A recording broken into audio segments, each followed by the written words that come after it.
Welcome everyone to another episode of the Shaman's Way podcast. As always, this episode comes from the teachings of our amazing friend and shaman in residence, Kriket. We hope you're enjoying these podcasts as much as we enjoy making them, and I'd like to take just a moment to ask you if you would please leave us a rating and a comment in iTunes or whichever podcast player you're listening to us from. Giving us a rating and sharing this podcast with others is the biggest way you can tell us that you like our show. Now, without further ado, on with the episode.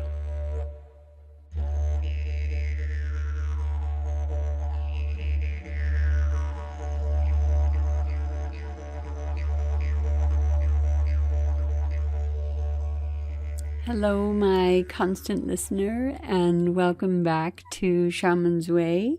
Welcome to my new listeners and to my semi-listeners. Thank you for giving me your ear.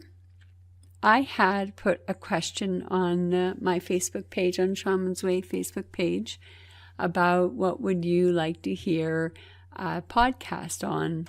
And one of the suggestions was, how do you know if you are called to the role of the shaman, or, the calling, basically the calling?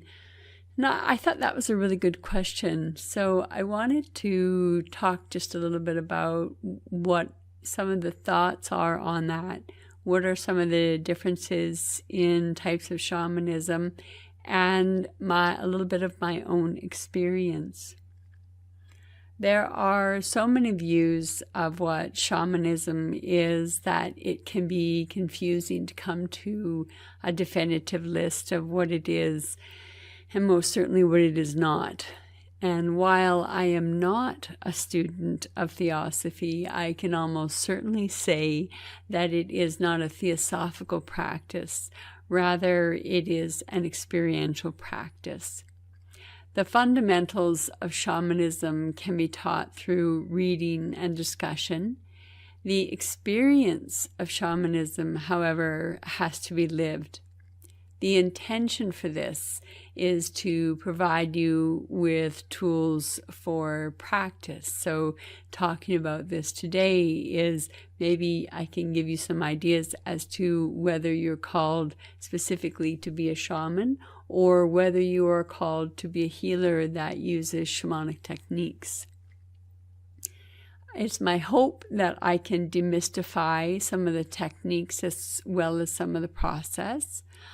What I personally teach grows out of my own deep understanding of what it is, what shamanism is, and what separates it from other practices.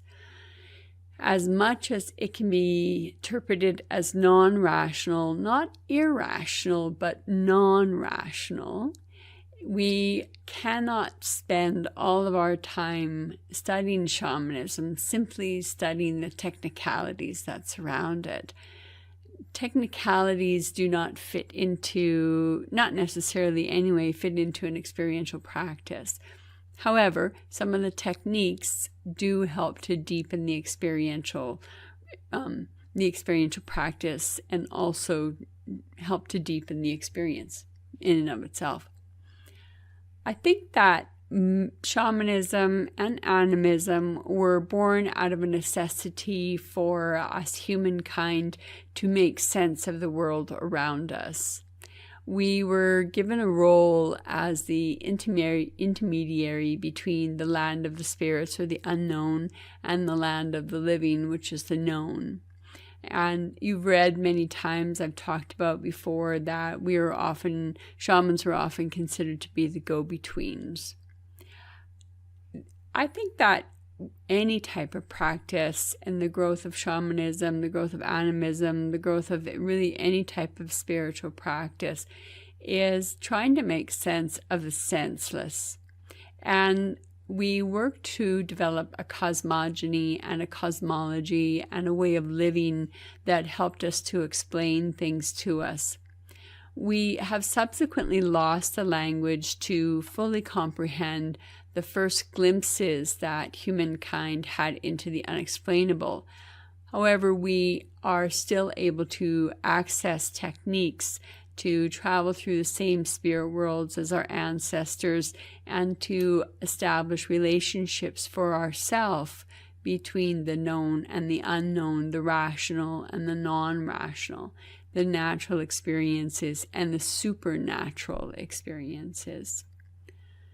So in that action of intermediaries, there becomes that ability to interact and to move within the spirit world, and we can therefore influence the outer world.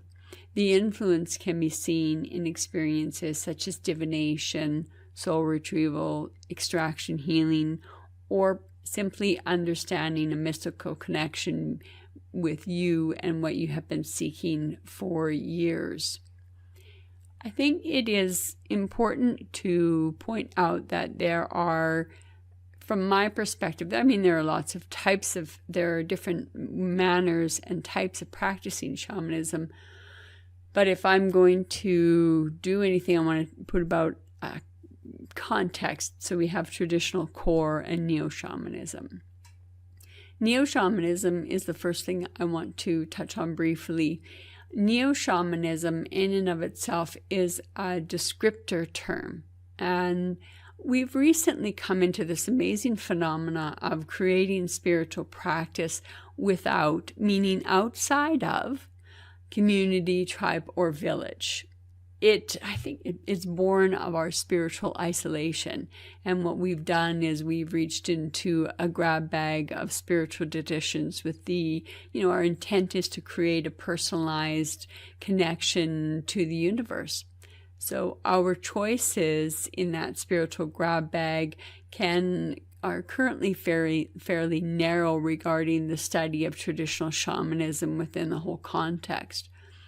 I'm not sure that we could, at least not at this present time, all move to live in and apprentice with a traditional shaman, nor am I certain that there are communities, villages, and tribes willing to take the 2 million plus people globally attempting to learn a traditional form of shamanism.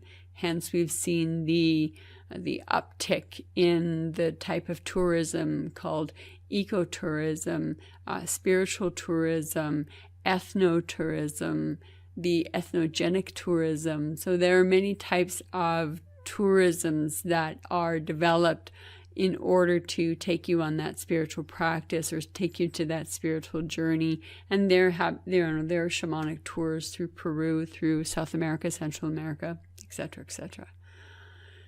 I have talked about my own path and my particular focus on anthropology, mythology, and depth psychology as an effort to incorporate what I consider to be traditional knowledge into a non-traditional society. My experience has been through journeys, through leading and hosting and being a part of many circles, reading many books, and having many discussions, really explorations in general. I am following the tradition of the shaman as a healer, as a diviner, and as a warrior.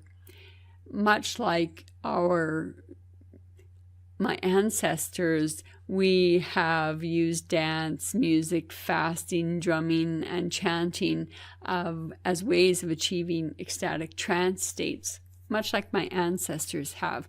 Some of my deepest visions have been given over while performing yoiking, which is the singing of the spirits.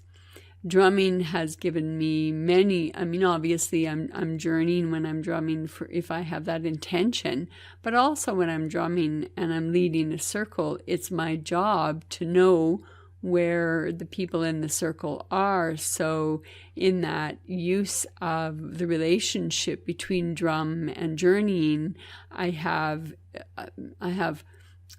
cultivated the ability to look into another person's journey very briefly. I'm not nosy. I just want to make sure that that person is safe, who's in the room, who's on a journey, who's coming back, those sorts of things. And when you have built up a relationship through your spirits and trusting your intuition and trusting what comes to you, you have the ability in a trance state, light trance states, heavy trance states, to maintain relationships, even with people you don't know, simply by having that continuous access to the spirits and to the spirit world and to the relationships with spirits and the relationships to the other places. The other side of neo-shamanism is the sale of shamanism with the illusion that the dangers of the other worlds are not always present. Neo-shamanism, as it has been described to me, and the first time I heard this, I thought I was really quite offended, but I've let my ego out of the way. But somebody described to me neo-shamanism as a fairly vanilla practice.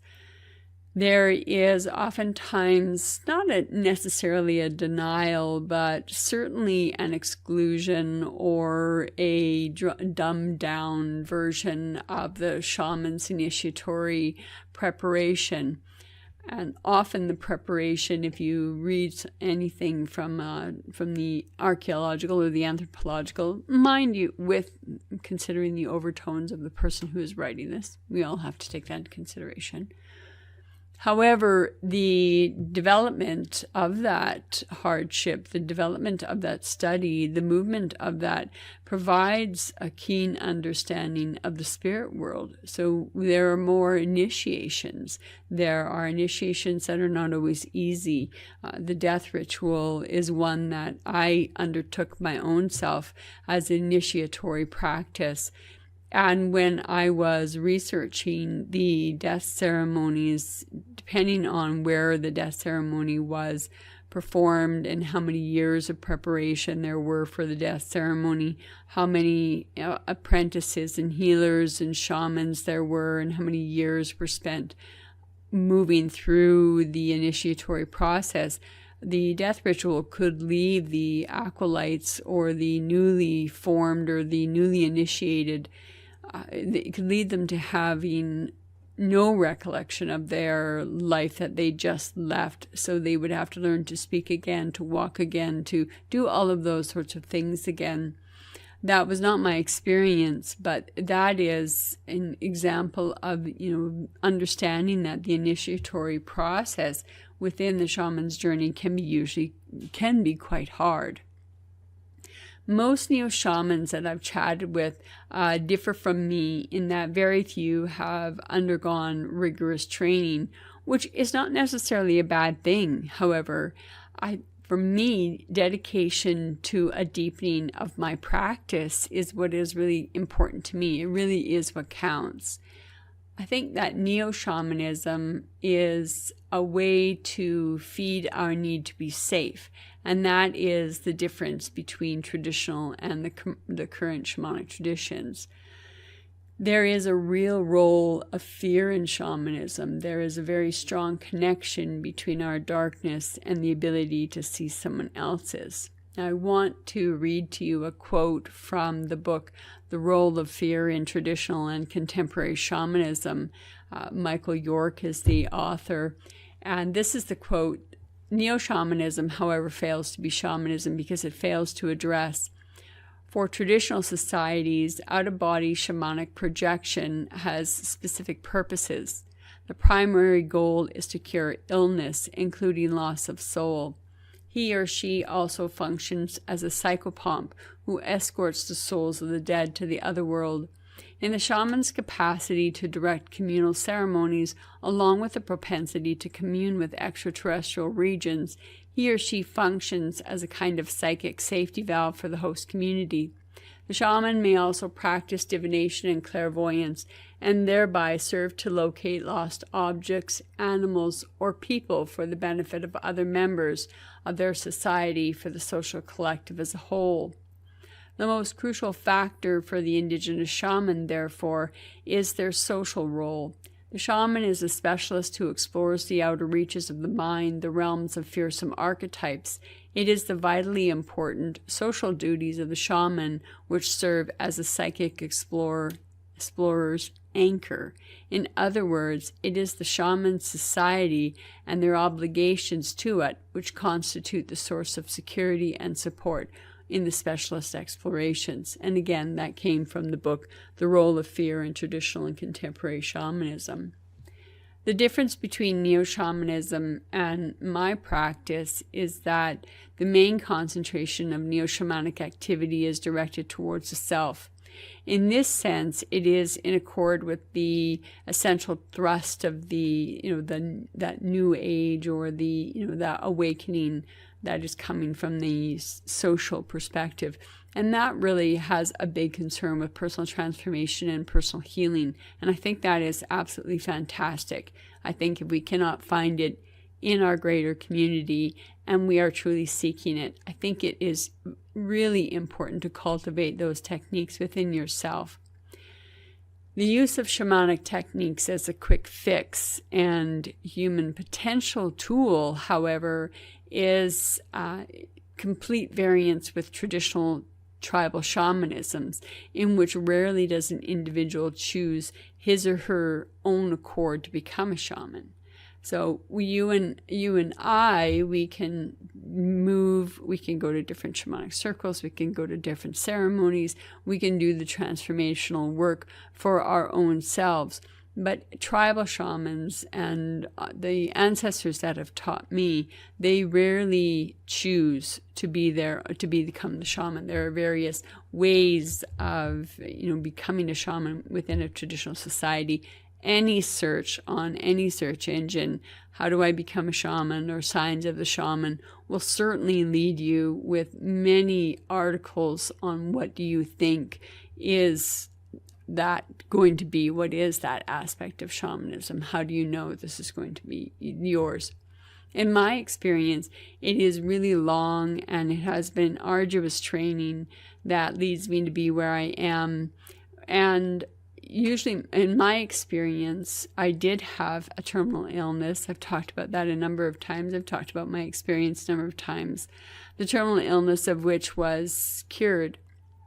And the practice, or the agreement that I made, is that I would practice shamanism or I would die. So I practice shamanism. So do I think that I practice neo-shamanism? I think in some respects, certainly, because I've picked up various things along the way, various techniques, and incorporated them into my own work. I also don't live within a tribal community, and I also don't have access to a Finnish shaman either. I live in, northern Canada, and I don't travel often to northern Finland. Now, core shamanism, which was the father of which is Michael Harner, and the foundation for shamanic studies, and I truly think that most of us who practice shamanism in North America, many of us can trace our lineage back to Michael Harner and that core shamanism. Core shamanism was a catalyst for me to find my inner calling, and for that I am grateful. It also provided me with a very strong framework. I am the kind of person who does like to have structure in my ceremony. I do like to have structure in my own work. I do like to have a framework. It's a skeleton. I can put any kind of flesh I want over top of the skeleton, but the core shamanism really provided me with a very strong skeletal structure. Core shamanism essentially provided a very brief framework for shamanic practice, which is, it's purported to be present in the majority of shamanic cultures. We could go off on a side tangent and say that actually shamanism is in very few cultures, but animism is all over the place. But that's a whole other story and not related to this one. So in understanding this core shamanism, it creates a different dynamic. The indigenous shamanism is esoteric, meaning knowledge given to a small group of individuals, where core shamanism knowledge becomes exoteric, knowledge shared between larger groups. Now, how do you know you're called? There are many ways for you to know that you're called. For me, the way that I knew that I was called, or the way that I continued on my path, was I was introduced to shamanism. I thought shamanism was really neat. I liked the journey. And then I left it. And then that's when I became sick. And that is when my illness was taken away from me. And that is when I began my journey into the world of shamanism. The relationship to death is one of the hallmark signs of being called into shamanism, a terrible illness or close to death or dying in and of itself. So when I read that a few years after my own experience, I was really quite surprised, and I felt comforted to know that I wasn't the only one who had agreed to practice shamanism. How strong is your calling? How often do you want to practice? What is your relationship like? What are you willing to put into this? What are you willing to shift and change? What are you actually willing to do with yourself in this regard and in regard to what we're doing? How busy do you want to be in your practice? I think from my perspective, I haven't really studied other forms of spirituality or other authors who present other alternative thoughts. And that has been my choice. My choice has to be very monocular, very single-sided, very dogged in my pursuit of spiritual practice. If you are really called to the sound of the drum wakes you up or wakes something up within you, is another good call that your soul is longing to travel. If you have an ease of access with words or an innate understanding of spirit. Okay, so we just had in Alberta, our last full moon was a supermoon blood wolf moon. So it was a supermoon because it was close to the earth. It was a blood moon because it had a full eclipse, and it was the wolf moon because we live in Treaty 6 land, and that was the name of the first moon according to the people who lived here long before us, the ancestors of this land. So why do I bring this up? I bring this up because I ask you, are you in tune with the elements? Are you in tune with the cycles of nature? Nature is a very, very important aspect of shamanism. Do you have a calling to incorporate moon into your healing work, new moon or full moon? I personally don't care which one you work with. Are you in tune with the seasons? Can you read the wind? Can you listen to what the wind says? These are all questions that aren't necessarily related to shamanism per se, but they are related to a relationship with the outside world, with the natural world. And that is a very key component to anything to do with shamanism, is that connection to the natural world, this world, and the connection to the unseen world. When the trees have wind rustling through them, can you tell the difference in the rattle of a poplar leaves and what the sound of wind in the poplars sounds like, in difference to what is the sound of wind in the pines? What is the sound of the wind in the maples? Do the trees have their own language? Do you have a definitive relationship with animals? And some people don't groove with animals, and some animals don't groove with you. Maybe shamanism isn't your calling. There are many diverse relationships and many diverse practices. I think that the other aspect of it is journeying very simple for you.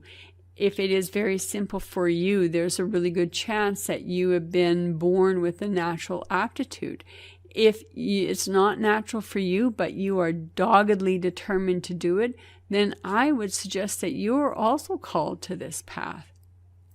Keeping in mind my own self, as much as I wish to really encourage you to get on the shamanism board and practice as much as you can, I have been in this practice for a good number of years, and I have taught a good number of people, and I have not yet found someone who I would consider to be an on and continuous apprentice. I have taught many beautiful people. Many beautiful people have continued on in the journey and the path with them. One of my greatest friends, Miss Patty, runs the drumming circle that I retired from, and she's maintained it and kept it going for 9 years. And I know that her calling comes very strongly, but her calling also comes in the form of witchcraft. So she combines and she blends them. Would she call herself a shaman? No. Would she call herself a neo-shaman? Well, I haven't asked her that, but maybe she would. Maybe she would consider herself to be a shamanic practitioner. That is another term that I have used over the years, especially when not comfortable with the term shaman, to be a shamanic practitioner, meaning I utilize the tools and the techniques of shamanism in order to explore, to relate to, and to interpret the world around me. Shamanism is really the only thing that I have truly studied. I have my Reiki, but I only went to level 2. I have not studied any other forms truly of healing. I've studied a lot of yoga. I have studied Tantra. I have studied the chakras. I incorporate that into my work, and I incorporate those things into my work to give the modern day practice of shamanism in Edmonton, Alberta, a broader view or a broader landscape, because I don't work within the confines of a traditional shaman. It is important for shamanism to grow and to change and to incorporate new things. Are you called to do healing work for others, or are you primarily called for doing healing work on yourself? Those are both really great things. And doing healing work for ourselves before we do healing work on others is a very intelligent move. How many times have we heard the phrase, physician, heal thyself? It is from many traditions and reading that I have done over the years, the shaman who cannot cure herself or himself is not a shaman that you can go and see for an illness. For if I have not conquered one illness, how can I know how to conquer your illness? If I have not made friends with my addiction, how can I recognize your spirit of addiction? In the years that I've been practicing, it really does seem to be a practice of internal exploration turned external healing or external knowledge. The separation from community and from society, the further I get in my practice, the much more that applies to me. When I was a young single mother, I had many more outdoor activities and things going on because I had more social relationships and more social actions. However, I have journeyed many times to my role within the community, my role within the circle that I did or the community that I helped to raise and maintain. And the messages I received in the journey was I was always outside the circle. I was always outside the group. I was always outside the community, the tribal community. And that's very indicative of shamanism. Are you an outsider because you are more attracted to the natural world or the world of healing? Or are you an outsider because you're an introvert and you really don't like humans? I mean, there is a big difference. They can come hand in hand and be very similar, but there is a difference. Are you called to move voraciously or learn voraciously about shamanism, or are you a water skier on the lake of spirituality and go here and go there and pick up this little tool, that little tool, this little tool, that little tool? And that's a great thing. There's nothing wrong with learning different applications of modalities. Shamanism, however, really does tend to give us that place to practice, that place to be, that place to have relationship. Shamanism is about building relationships. It's about understanding what's between us and the other world. Shamanism is about that exploration of the other world. Shamanism is not sunshine wishes and candy cane kisses. It isn't.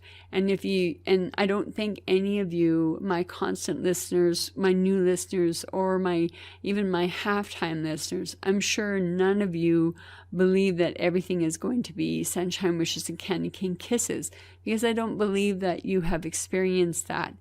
If you had experienced that, you wouldn't be seeking out an obscure niche in the healing world called shamanism.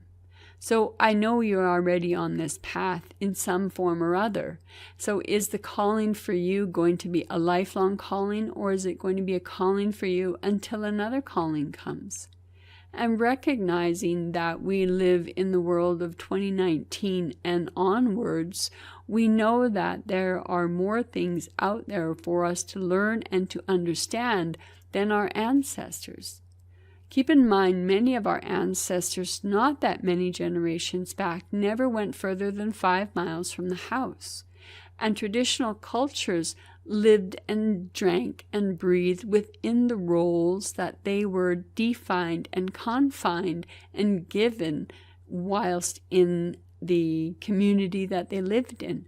We don't have those restrictions for the positive or the negative. I don't know, but we don't have those restrictions any longer. So you can incorporate crystals. You can incorporate a pendulum. You can incorporate etc., etc., etc. But be very honest with yourself.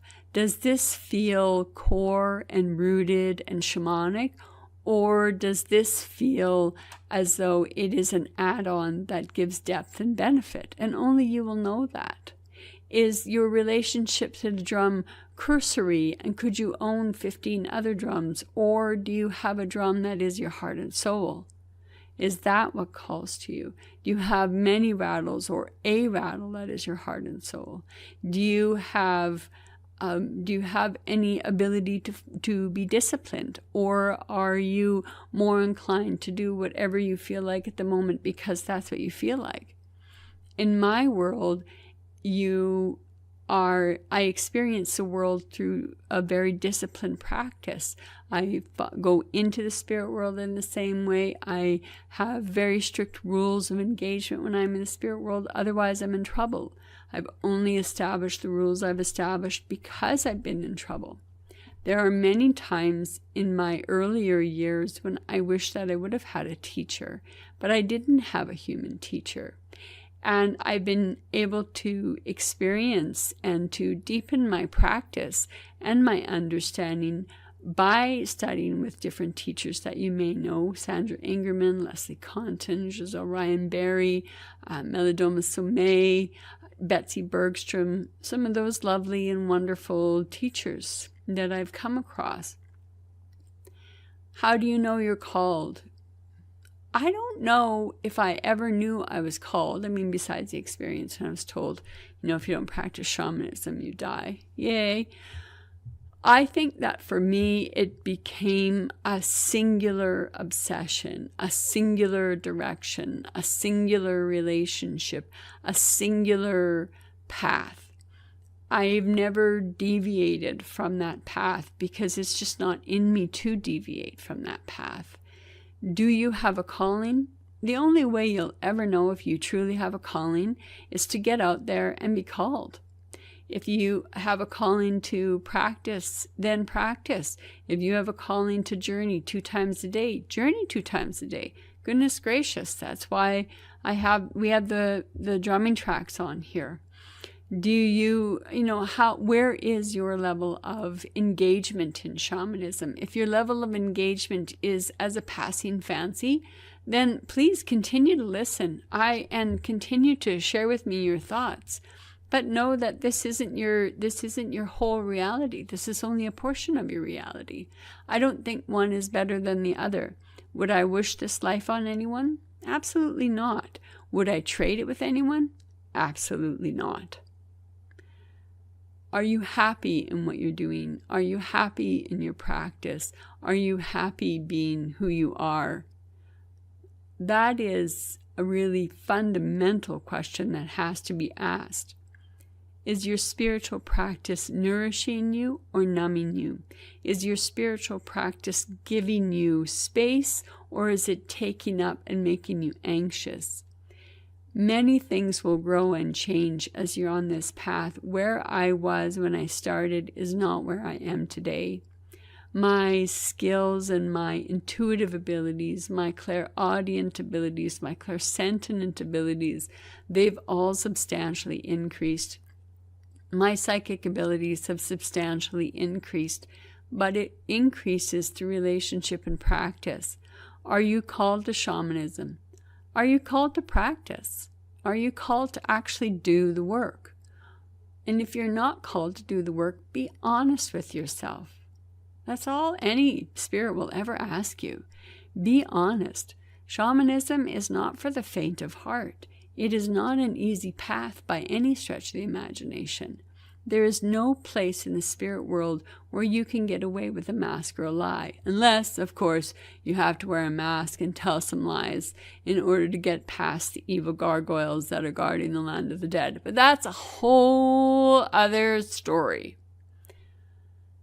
I want your feedback, I want your comments, and I would love to know what you think and what you feel. And to all of you, thank you for listening to the 81st podcast. I look forward to recording many more and for taking your suggestions. And to the individual on my Facebook page who suggested this as a topic, I hope that this made sense. I hope that I answered some of your questions. And if you have follow-up questions, hit me back and I will most definitely attempt to answer whatever ongoing questions you have. Until we meet again, I wish you just a most blessed time. I hope that you find something to laugh at. I hope you find many things to smile at. And I hope that your soul has peace, if even just for a moment. Until next time.